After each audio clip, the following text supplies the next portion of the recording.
what's up? Hello, everyone. Welcome into Fantasy Filmball, the show where we turn movies into sports and sports into something we don't talk about here.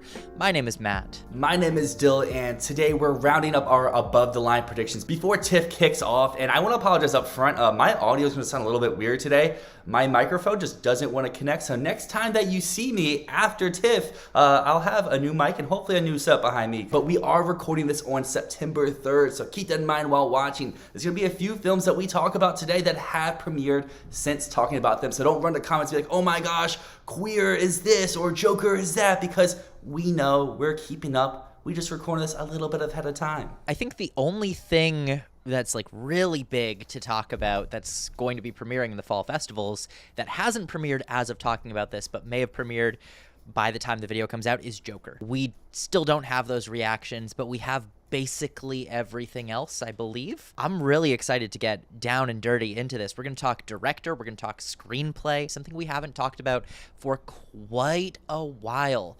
So how are you feeling about this race right now, Dylan? Is it shaping up for you? Honestly, it's not really shaping up to me, and in fact, I think this is the biggest question mark above the line at this moment besides Best Picture. You have a clear 1-2 an actress, a top 3 maybe an actor, screenplay, there's at least 2 movies in each category that are fighting for competition, even if original seems a little bit more secure than adapted. And then we have director, which you could tell me anyone right now, and I could listen to a real case for who would be number 1, and I'm going to give you a case for 2 people that I'm sure people below will say, no way, these movies can't win director, they didn't win the first time around, and that is for Denis Villeneuve for Dune Part 2 and Todd Phillips for Joker Folie à Deux. I mean, you can call it dumb, you can call it hope dick-need, but I firmly believe that Warner Brothers has a very, very strong shot of walking away with the Best Director category this year. Just for which film do they decide to push more heavily into this category? We've seen Dune Part 2. It got the raves back at its release in March, and obviously, like we predicted, the hype has kind of died down a little bit because so many new films are premiering that no one's talking about a movie back from March. But I'm confident later into the season, I mean, we're seeing at TIFF, they're bringing Dune back. Denis is going to be there. He's talking about it in front of people. Dune will be in the conversation. It's just the hump.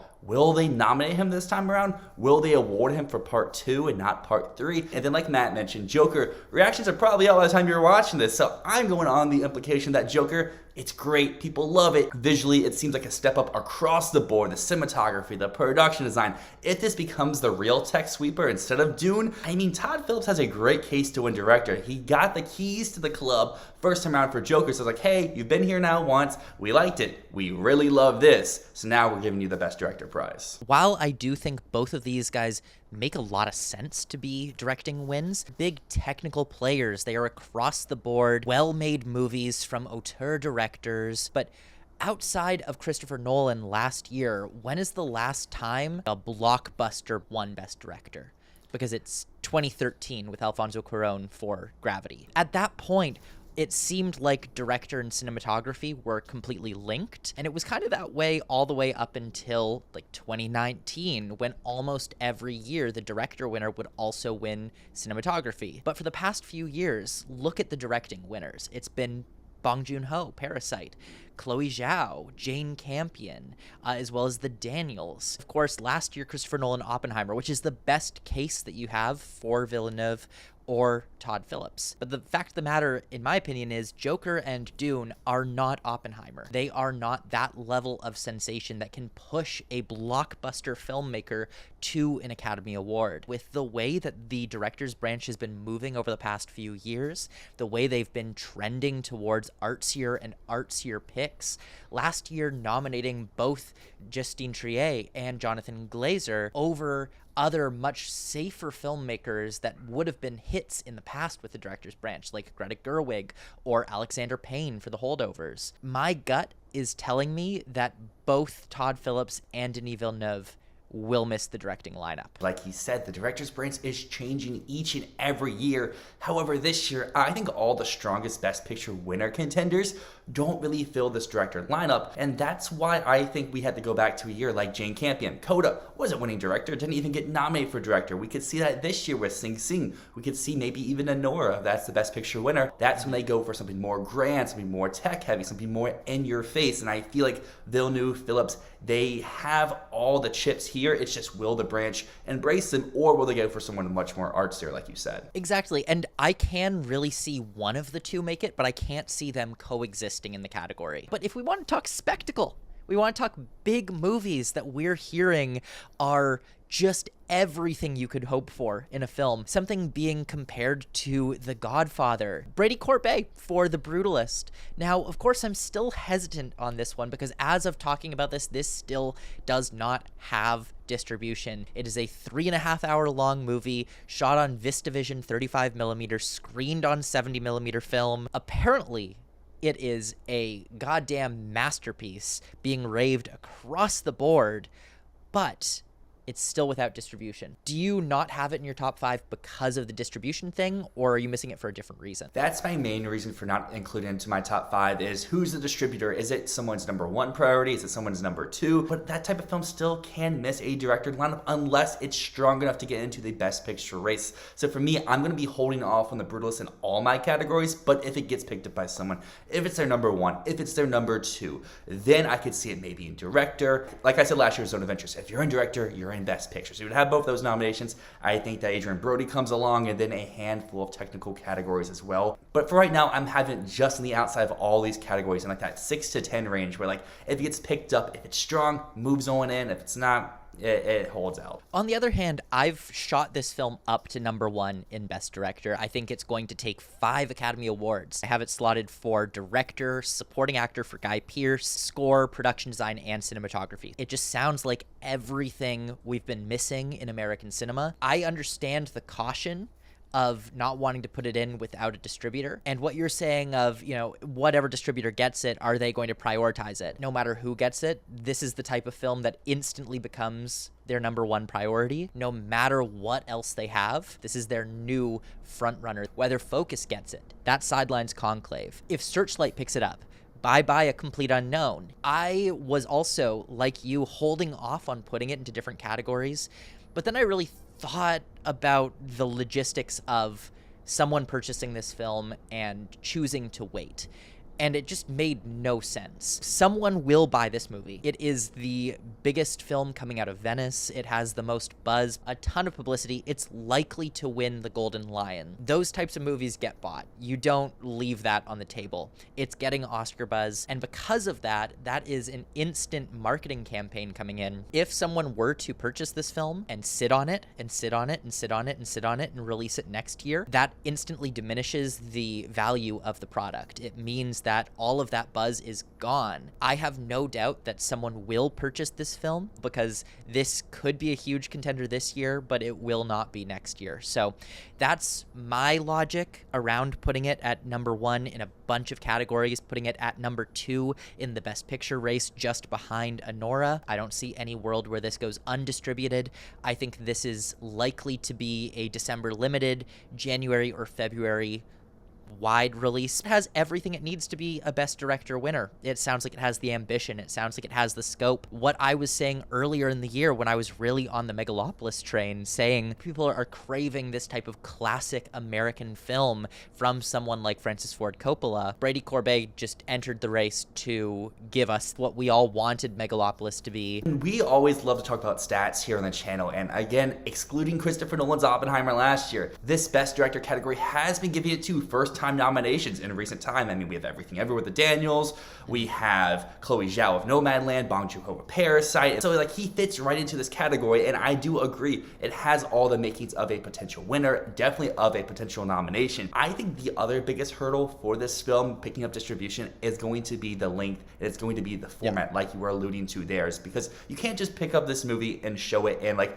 small little indie cinemas. No, this film is commanding to be seen on big screens, 70mm, 35mm formats, which as someone who lives in a big city, there's not many of them around in the US. There's only like 35 of them, and I happily, luckily, just moved to one that's pretty close to me. Before that, the closest one was where I moved, about 6 hours away. It's a tricky format to distribute, and it's a risk, but I think the reason why someone would buy this film is for the legacy of it. Brady Corbet is not Christopher Nolan. He can't warrant a wide release of his 70 millimeter masterpiece that's 3.5 hours long. But I feel like the film is getting the acclaim that will allow someone to take a chance on it. Who that'll be, I don't know. I'm torn right now between A24 because queer turned out to not be a thing, so they have a potential slot that they could take something new on. It could also be Searchlight if A Complete Unknown test screening results are true and the film's not as big as we expect. I could also see Sony pick this up the way that they did Once Upon a Time in Hollywood. They've done 70 millimeter road shows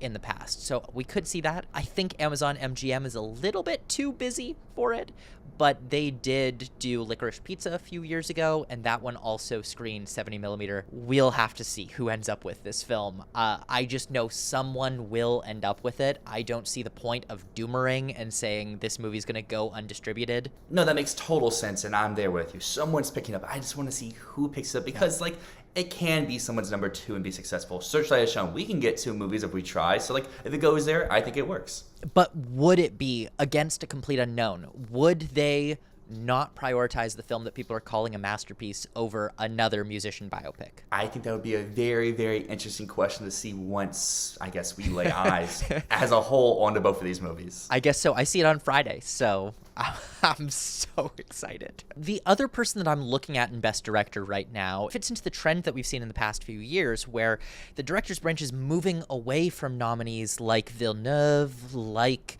Todd Phillips, and they're moving much more towards people like Jonathan Glazer, or, in my case here, Ramel Ross for the Nickel Boys. So Nickel Boys just premiered to immense acclaim from critics specifically.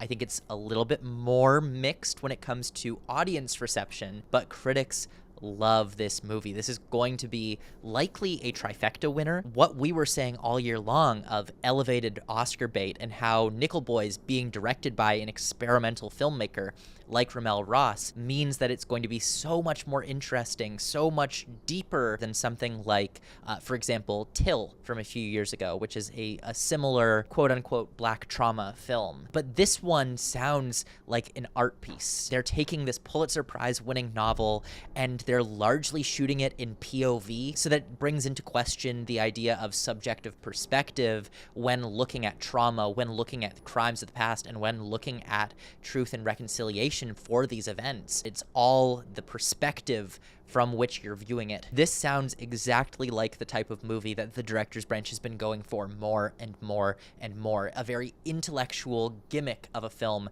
that takes something that traditionally has been Oscar bait, like last year with The Zone of Interest, taking a Holocaust story, which traditionally is pretty easy Oscar bait, turning it into really an auteur piece.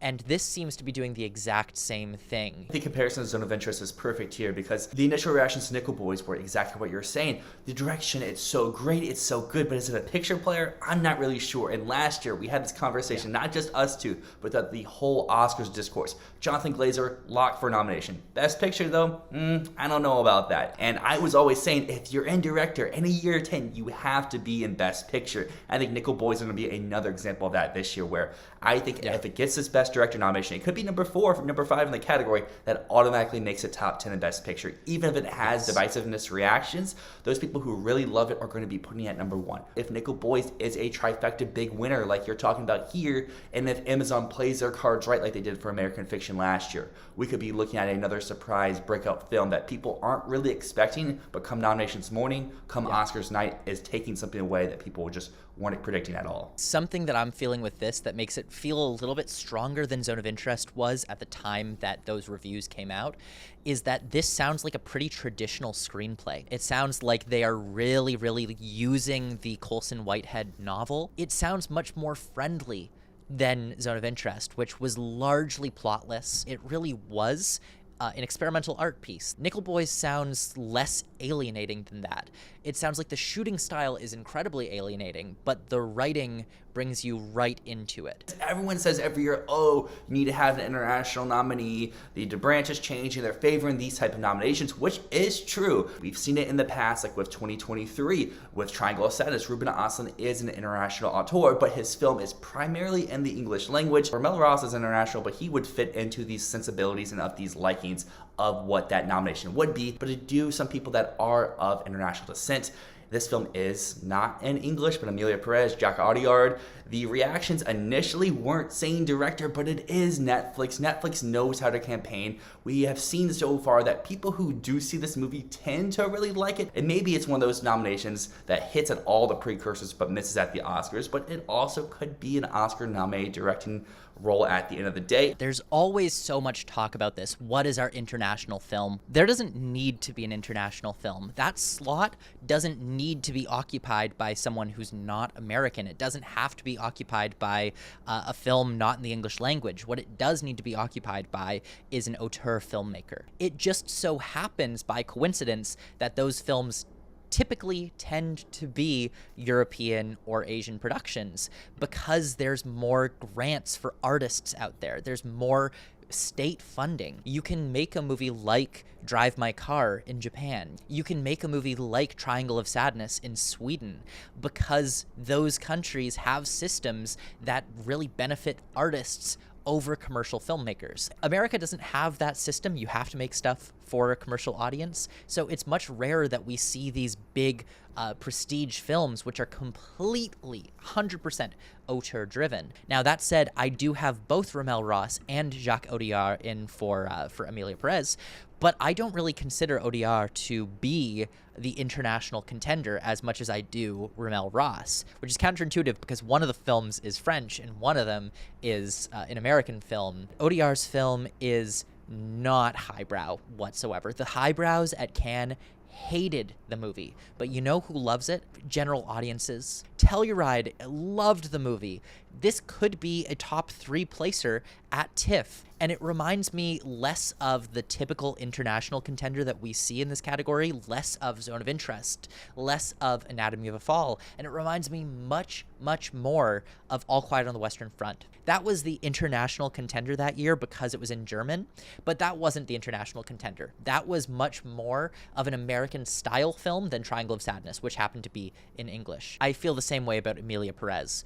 This film is going to connect with the Americans in the branch more than it will with the Europeans. Rommel Ross represents the artsy side of the wing. Well, a category where maybe we could see Emilia Perez would be adapted screenplay, and this is a category that I think is much more up in the air compared to original, but I don't think it's as crazy, as all over the place as Best Director currently is. And at my number 1 is a movie that we just talked about in Best Director, and that would be The Nickel Boys. This could be completely off, but the screenplay is, from what I've seen, elevating the source material in a new way, bringing some more dynamicism to the story while also staying true to the original source material. It takes this first-person perspective that I think will work for a lot of people, and maybe it hurts it in the screenplay category. That's more of a positive for the cinematography of it all, but this movie really does connect with the Academy at large. The adapted screenplay just seems like the best chance to award a movie like this, and we've seen in the past Amazon is really good at getting their films into the top 2, into the top 3, into the screenplay categories. They come up short a lot of the time,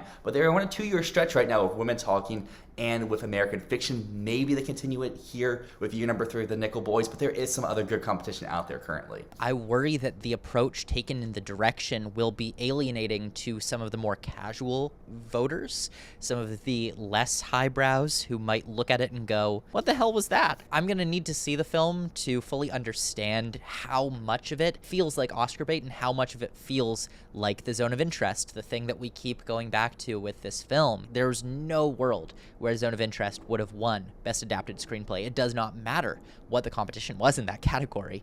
I don't think it ever could have won because it's alienating, because it pushes you away. And I feel like Nickel Boys is in danger of doing the same thing. Maybe I'm being overreactionary to the early Telluride buzz, and if I am, I think the number 2 and the other potential winner, which so happens to also be on my Filmball team, is Sing Sing. And I mean, my main reason for moving this off the number 1 spot is it just seems like it's no longer the front runner for Best Picture. If this film were winning a adapted, if it was winning supporting actor of Clarence Macklin, that package right there is pretty strong and really hard to beat for that Best Picture prize. So like just keeping everything together, my predictions from top to bottom all correlating with each other. If I don't have it winning picture, I can't really have it winning these two awards because then it just doesn't make sense for it to not be winning the Best Picture prize anymore. But I mean, this script is very good. It's very unconventional. Pretty much what it seems like what the Nickel Boy script could be as well. Sometimes those unconventional scripts are what rises to the top into these screenplay categories, and at least some of these other main contenders that we've been talking about for the previous few months, like Conclave, like The Room Next Door,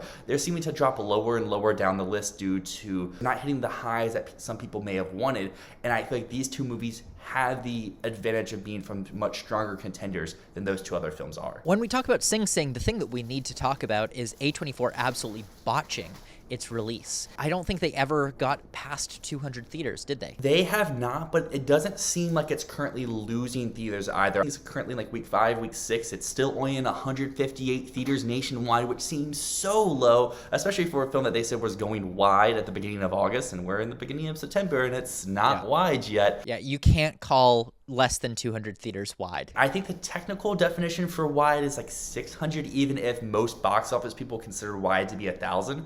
But yeah, it's nowhere near wide yet. So many people have yet to lay eyes on this movie. And I think the biggest thing working against Sing Sing right now is just its visibility. A24 has two options to go with this. They continue this very slow, very old school traditional rollout where maybe it doesn't hit that 500, 600 theater mark until like October, November, and it just stays in theaters. They don't put it on VOD, which could hurt the film, but also lets it breathe into the market as counter programming as we go further on down the line. As we said, A24's other main contender doesn't really seem real, especially in this category. But also, by staying in theaters for so long, people aren't able to watch at home. Social media isn't able to buzz with clips of Macklin, of clips of Domingo, of showcasing this incredible film. But the other thing A24 can do, once we hit the critics groups, is they go hard on their screenings. They make sure this is the film that has the most screening rooms, the most invites, the most whatever it is for all the regional critics, and this film dominates the critic circles, which I mean did work last year for the Zone of Interest where they held people off, but that was right at the time of nominations.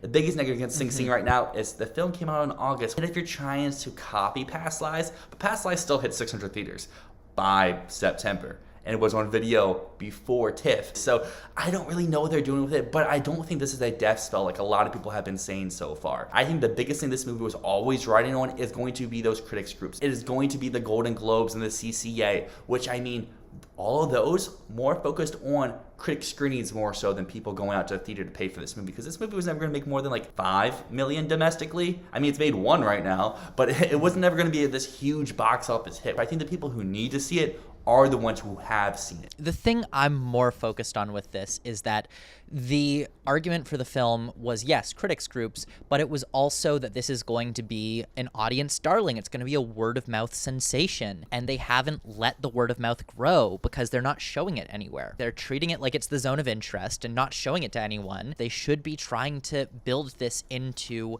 a film Twitter sensation. They should be trying to make it the film that is so charming and talked about that you can't ignore it. There's not enough awareness of the film for this to win SAG Ensemble. This is not going to be the darling at the end of the year where everyone can't wait to award Sing Sing or can't wait to see the cast show up. This is becoming evidently like Past Lives, where that film started off very strong and then it just faded away. And at the end of the year, it was a 2-nomination movie. When it first premiered, people were saying this could win Best Picture. This could get 8 nominations, which was never going to happen for that movie. It maybe could have happened for Sing Sing. And I don't think this is going to be a 2-nomination movie. I think this is going to be picture, screenplay, and then 2 acting nominations. And it could have been more. A24's really screwed it up.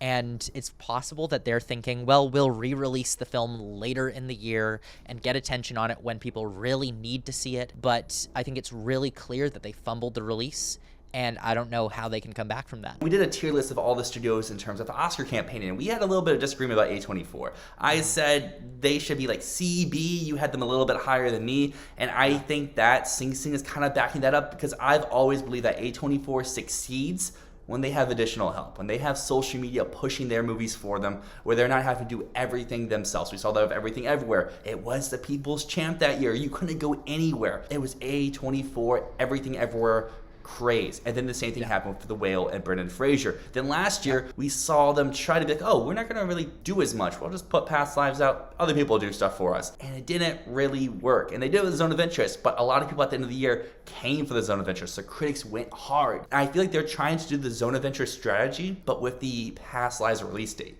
which I don't feel like those two mix well together. It's way too early for that. A24, when initially formed, they were not thinking of themselves as a film distribution company. They were thinking of themselves as a marketing firm. And what they were really good at doing is taking a very small amount of money that they had and stretching it really far in the advertising. And the way that they did that is they let the audience themselves choose the films to champion, and they would find organic ways to build that buzz. Like you were saying, Everything Ever All at Once, The Whale, those are great examples of organic buzz coming out of the film Twitter sphere. But when that buzz doesn't organically happen, A24 does not know how to manufacture it on their own. The fact of the matter for Sing Sing, unfortunately, is that word of mouth buzz never formed. Probably largely because they didn't give it a proper release.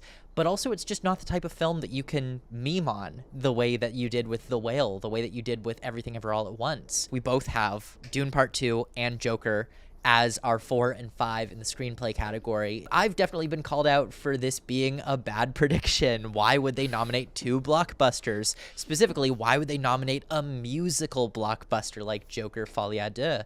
So I'm really curious where your head's at with Dune and Joker being in your top 5 here. I mean, for me, it's just the strength of the films overall. I currently have them both as top 5 Best Picture contenders. With being top 5, I feel like they get in here to the screenplay category. And I feel like the biggest drawback against both of those films are easy to kind of counteract. Dune Part 2, once that film was saw, a lot of people praised its adaptation from the book, the changes that it made, and I feel like that's one of the reasons why the first one got nominated, is for changing stuff from the original and then doing it better, putting it to the screen and making this unadaptable project so easy to consume. And then for Joker, people say it's a musical. Everyone involved with the film is saying, no, it's not that type of musical. It's going to be like little songs here and there. It's still going to have so much dialogue. It's going to have so much to say. Now, obviously, if the film falters, we'll know by the time this video's out, then yeah, that one's the one I'm more likely to switch out. But like, it's not like this is Les Mis. It's not like this is West Side Story where the music is the focus. There's just songs to accompany it. Speaking of musicals, there's a little bit of contention whether Emilia Perez is original or adapted. It is based on an unproduced libretto of an opera written by Jacques Audiard. So it's one of those things where the Academy could randomly say this is actually adapted. If it's adapted, do you think it can make this lineup over any of the 5 that you have? I think that it would be a lot stronger and original, but if this is a top 3 Best Picture player, I think it could find its way into the adapted lineup, but I feel like Netflix may focus more of its campaign, at least early on the Piano Lesson. The reviews, the buzz out of Telluride seems very strong, very positive. Most people are saying it's a lot better than they thought. They feel like it's one of the best of these August Wilson adaptations, but I still think there's a cap on a movie like this. It could be very interesting to see how the Piano Lesson plays in terms of acting, in terms of screenplay, because if it's getting 3 nominations plus screenplay, it's kind of hard to deny that for Best Picture at that point. I feel a little bit vindicated because I think this might be, regardless of how it performs, this is the diminishing returns that I've been talking about all year long. Fences started so high, Ma Rainey dropped down, and I think the Piano Lesson is dropping down, giving us even more diminished returns. I love the look of the trailer, but the early reviews are saying that this is not even Ma Rainey in terms of its awards potential. So right now, I'm thinking of this as a solo Deadweiler nomination. To me, the adapted screenplay category is too strong to let in a non-Best Picture nominee like Piano Lesson. All right, moving on to the original screenplay category. I've been sticking with my win pick here for quite some time, and I feel as strong about it as ever, specifically because I just rewatched the film this past week. Anora. Oh my God, it's a masterpiece. This has screenplay winner written all over it. The humor, the pathos brought through the storytelling here, everything is on the page. Not only is this a writer-director, which always wins in original screenplay, going all the way back to 2010, original screenplay has been won by a writer-director. This category awards originality. It awards stories that we don't often see at the forefront. And I feel like Anora, in spotlighting sex workers, in spotlighting this part of society comedy that often gets overlooked. I feel like this is doing something unique and different, and it's doing enough to get a win. It's also wildly charming. The dialogue is hilarious, and through all of that comedy, it still hits you with an emotional gut punch. I was crying multiple times through this movie on the second watch. This has everything that it takes to win. But if it's not a Nora, I do think Saturday Night has a big potential here for a win. For one thing, this is the odds-on winner of the TIFF People's Choice Award, and while correlation does not mean causation, look at those previous TIFF winners. They are screenplay winners or acting winners. They win something above the line. Even last year, when all odds were against American Fiction, that should really not have been the screenplay winner over a Best Picture sweeper like Oppenheimer, and over the other films in that category too. The TIFF audiences really understand the middle brows of the Academy. They understand what they like. And Saturday Night, while it has not yet won the People's Choice Award, I don't see what else could. This just sounds so perfect for it. Maybe this video is going to look really goofy in a few weeks if it loses the People's Choice Award, but if it is winning the People's Choice Award, it's in screenplay, it's in multiple other categories, and it is win competitive. This is a film that turns live TV into a thriller, that makes a comedy out of the tension happening in the lead up to putting on a sketch comedy live show like Saturday Night Live. While I've definitely heard some mixed reactions to the film, I feel like a lot of people are in agreement that it's doing a really good job building characters, building the ensemble, giving them all things to do, keeping the action moving. I've heard the words crowd pleaser thrown around over and over and over again. That's a TIFF People's Choice Award winner. And again, if it's a TIFF People's Choice Award winner, it is win competitive in screenplay. I've been famous on this channel for being a Saturday Night denier. I'm still kind of holding that in other categories, but screenplay is always where I've been the most confident with this film. And I think this film does live and die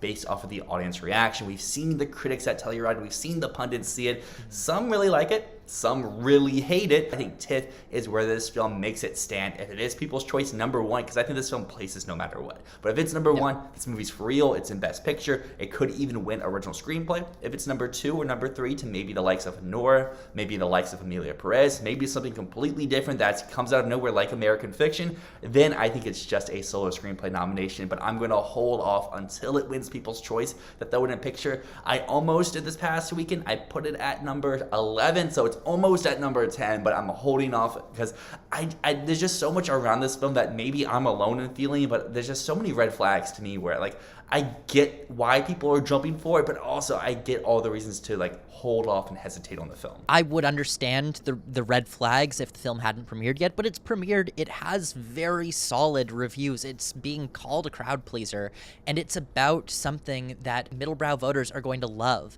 Who doesn't love Saturday Night Live? Especially the older folks in the Academy who have spent their entire lives watching Saturday Night Live, watching the comedians from that show going on to be massive internationally known celebrities. This just feels like Oscar bait catnip, and having the reactions that it has, it's good enough. This is not being the Ricardos. There's definitely at least one open slot for an original screenplay that's not in the Best Picture race, and there tends to always be at least one script that it's only nomination. Is there a bold call for maybe that solo nomination movie, or just a film that's non-Best Picture that I feel like is so just in there for original screenplay? Right now, I'm really leaning towards Challengers. Challengers, I think, is going to have a bit of a resurgence now that people aren't waiting for Queer to be some masterpiece. I feel like people wanted Queer to be a thing so bad that they kept saying, well, Challengers can't be a thing because Queer is coming out later in the year and it's going to steal all its thunder. Queer is not stealing Challengers' thunder.